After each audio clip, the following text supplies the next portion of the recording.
পিছনে দেবেন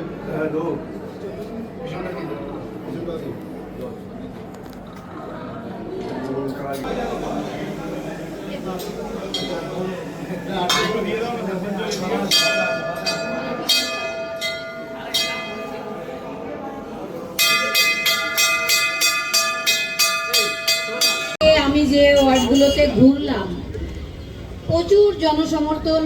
তারা সত্যি ভয় রয়েছে।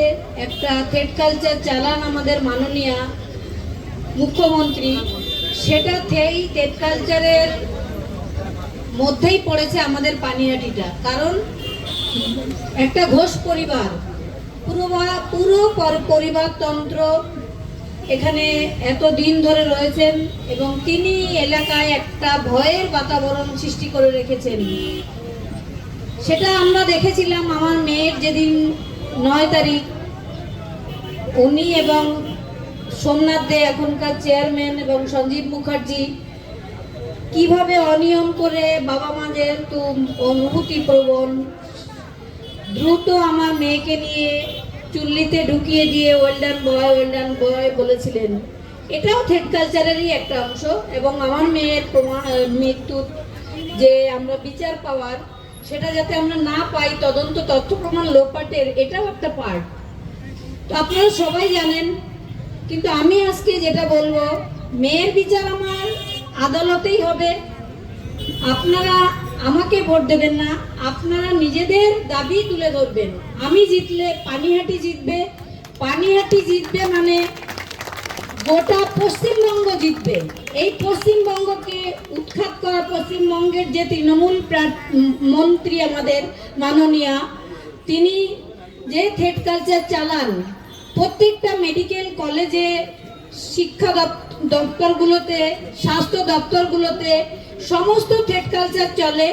আর আমার মেয়ের মৃত্যু সেই থ্রেড কালচারের জন্যই হয়েছে, সেই দুর্নীতির জন্যই হয়েছে। আমার মেয়ে যে দুর্নীতির পেন্ডুলামের একটা বাক্স খুলে দিয়ে গেছে, তার সেই দুর্নীতি আমি দমন করব। এটা আমার এই কেন্দ্রীয় মন্ত্রীকে পাশে নিয়েই আমার আবেদন থাকবে এনাদের কাছে। সেই দুর্নীতিতে কি আছে, কি এমন আছে যে একটা মেয়ে অন ডিউটি অবস্থায় তার প্রতিষ্ঠানেই খুন করা হলো? সেই দুর্নীতি তো আমাদের বার করতেই হবে।